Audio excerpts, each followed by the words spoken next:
Pode ser pra todo mundo? Tá filmando já? Glória a Deus. Vai parar, é só apertar de novo aqui. É bom a gente saber que a gente tem o poder de trancar uma avenida para poder fazer um culto como este, né? Fazer um trabalho como este. Graças a Deus, isto nos é proposto não porque o prefeito ele talvez seja voltado ao Evangelho ou líder comunitário, não é isso. Isso é porque Deus nos dá força, nos dá coragem para a gente poder fazer isso, principalmente alegria no coração.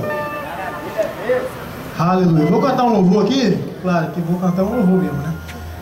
Acho que vocês não conhecem, a maioria não conhece. Vocês podem ficar sentados mesmo, entendeu? Pode ficar sentado mesmo.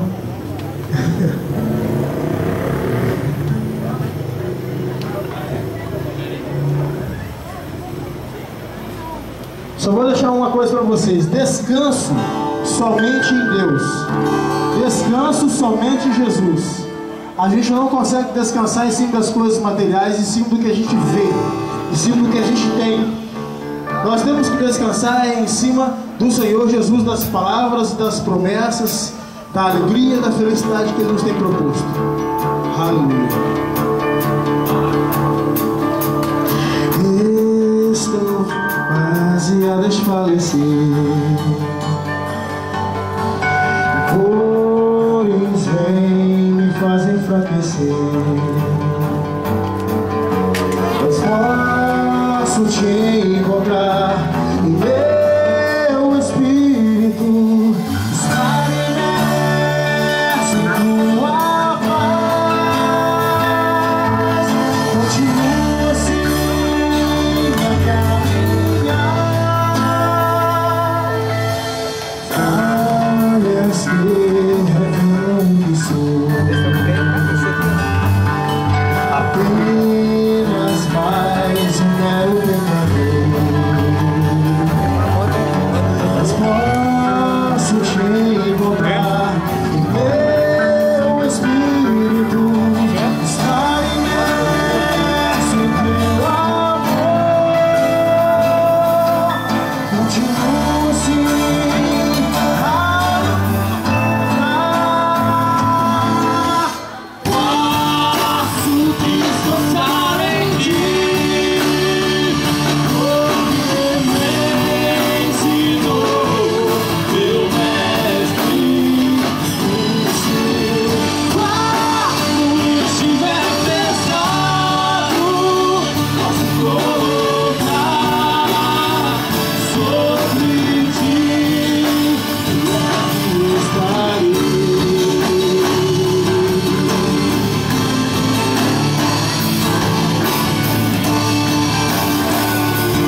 Aleluia.